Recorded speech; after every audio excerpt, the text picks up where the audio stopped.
Hi, and welcome to World Africa Day of Play. We're so excited. We have here Fred Munga and Marie, the CEO of Ashita, and Fred Munga is here for GameTribe. I'm also so excited to introduce BlackGirlGamers as an organization that is dedicated to increasing equity in the gaming space for women and femme-presenting people.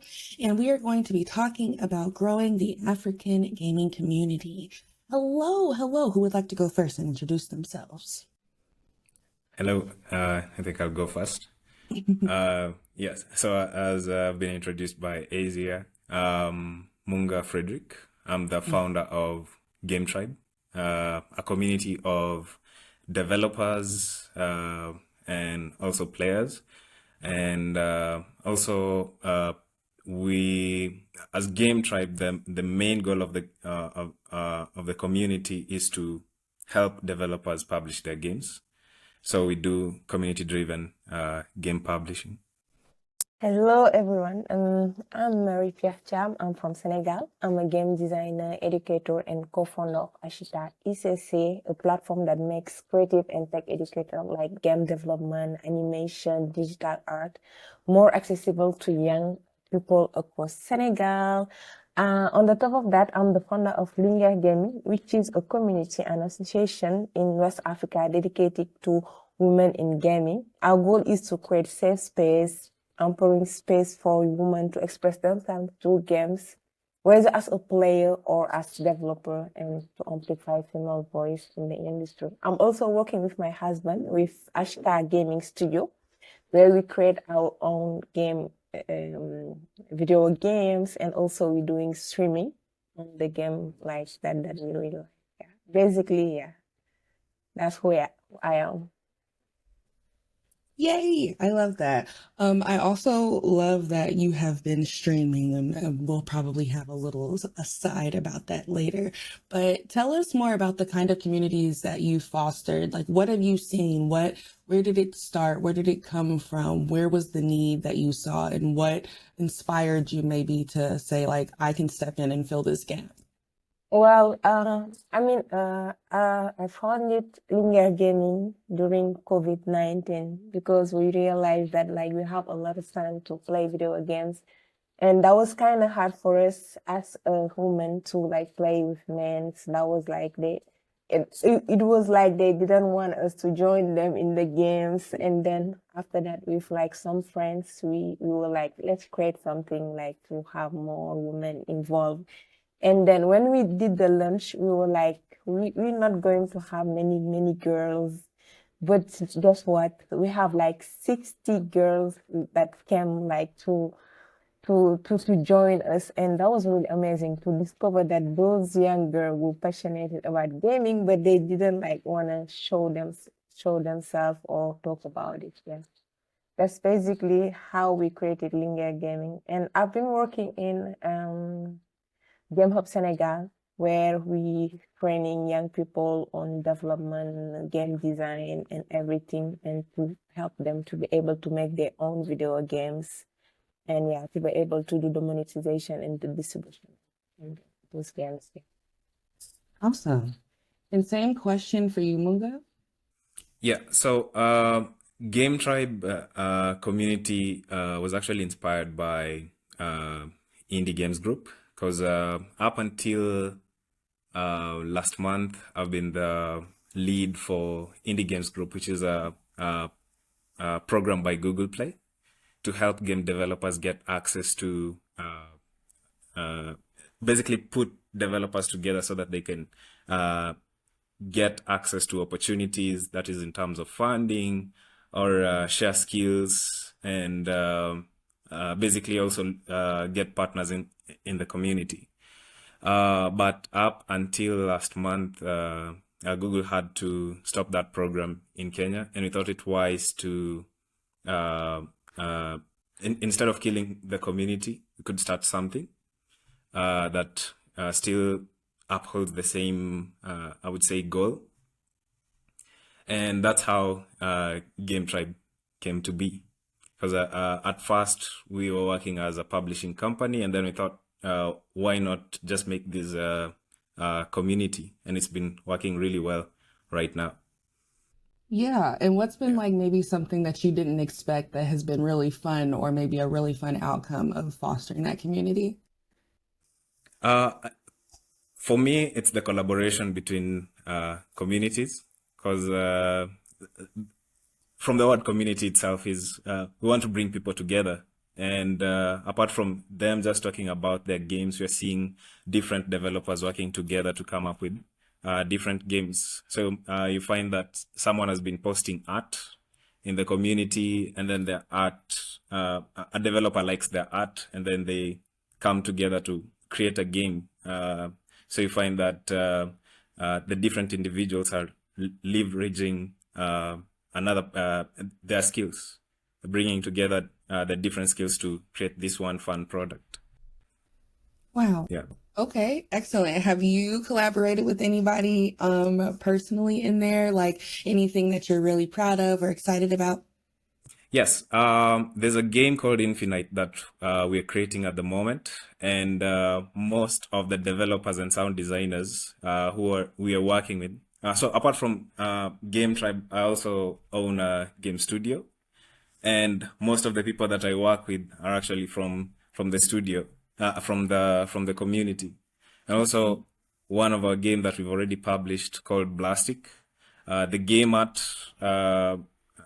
is mostly created by artists who are in the community. And there's something that we're also doing as GameTribe to encourage more collaboration.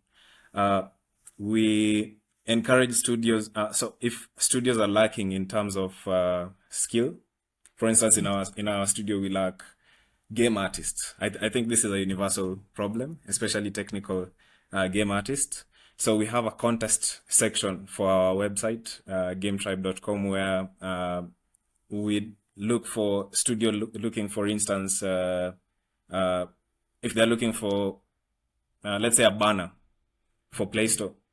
We'll create a contest around that and engage the community to create that banner, so that the community members also get an opportunity to help basically build the industry. How do your respective communities support development for its local members? Obviously, we heard from Munga there's some contests, some incentives really to create, or is there anything like that in your community or anything that you've done to collaborate or to foster that collaboration? Well, I mean, 2 years ago, we didn't have like anything like that. But with the creation of the GameHub Senegal, we realized that like people start working together. What we were doing firstly, that was organizing game jams to be able to have the community together. And after organizing those game jams, we realized that we have like many people making video games alone, and since then they start talking, like helping each others. But in a governmental part, we don't have like anything about video games, like helping on video games. Oh, I see. So what's a game jam? A game jam is like an event where we say like we have 72 hours to make a video game on like a topic, and we organize those kind of stuff. We give a topic, we have like 74 hours, and the people are together during those hours, and they are working together to be able at the end to have at least a prototype of the games. Yeah. And after organizing those kind of stuff, we realized that that's a good way to put the community together and to make them help each other.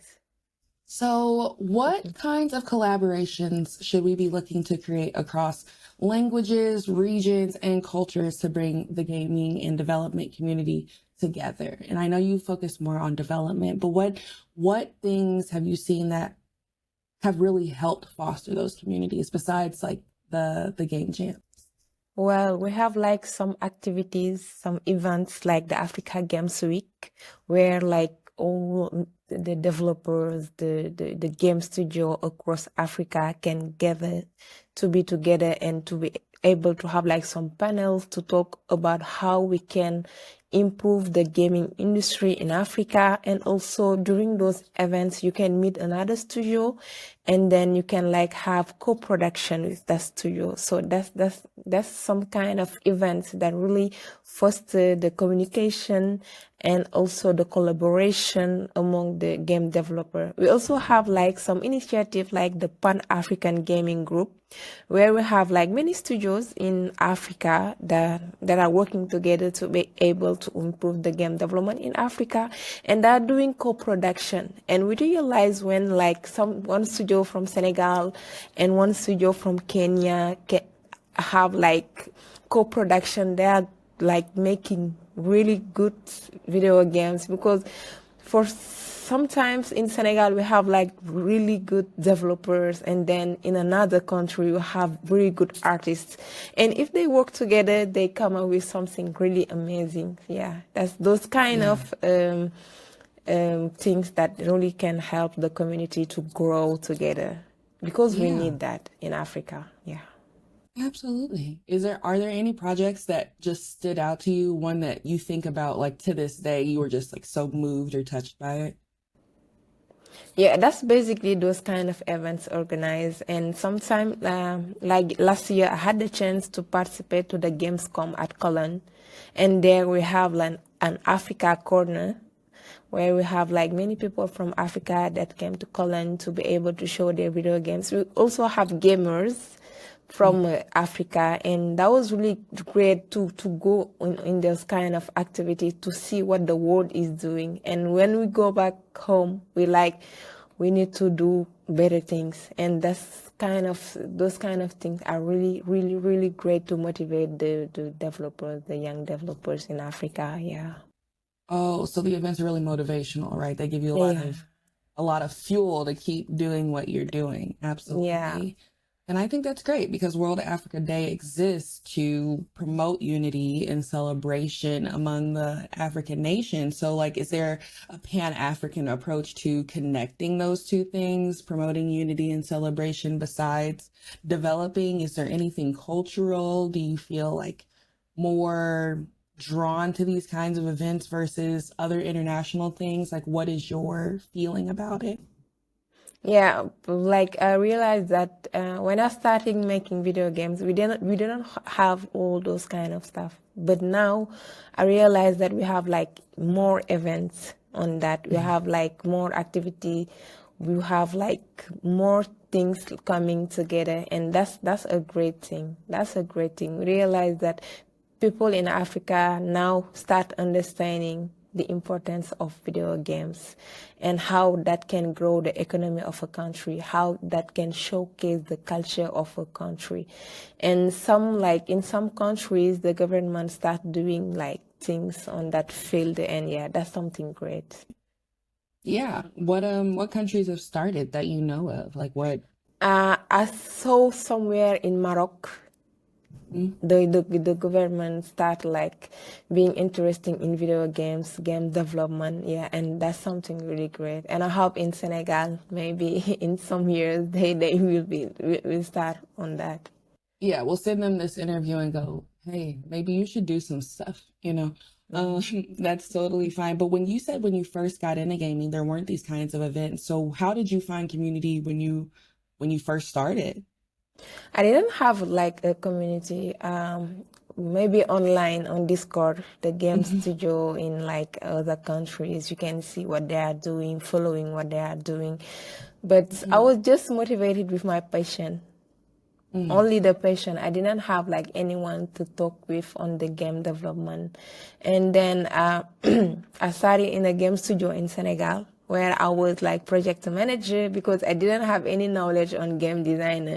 And after, my idea first was to be a game designer, but I was like, as I don't have like any knowledge on that, I will start with being a project manager. And then after I started learning by myself, knowing that in Senegal we don't have training on that field. So if you want to learn on game development or game design, you need to learn it by yourself.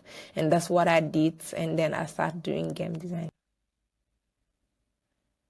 Do you feel like you foster that kind of like pathway, or maybe you pass on that knowledge with GameHub and with Linga? Yeah, I was like doing training on game design with the young people that wanted to learn about game design, and the fact that I'm a girl, and that helped a lot of girls that was passionate to start doing video games and all the stuff. Yeah, I can see myself as a role model. I didn't have a role model when I started, so now I want to be the role model of all those young girls that want to start in that field. Absolutely. And how do we make sure that local community isn't excluded or hindered from the global growth of gaming? Obviously, you didn't have a role model, and now you're that for other people, but how do other people get started? How do they start in their countries and make sure that these resources are available for younger and younger friends? Yeah, that's kind of hard for the local communities because in Senegal, everything is happening in the capital, in Dakar.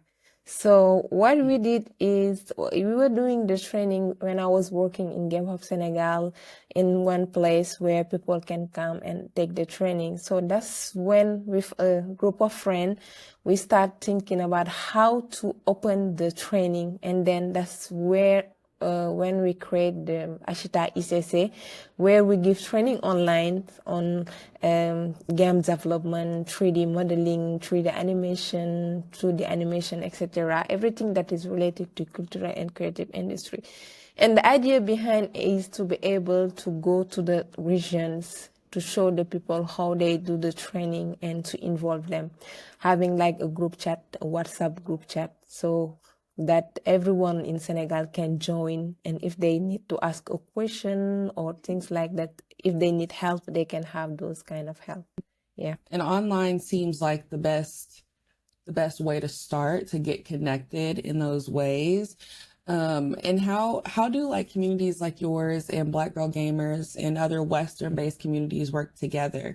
Obviously, online is the connection point, but what maybe do you need to understand? What do you need to seek out? What kind of things do you need to adjust to?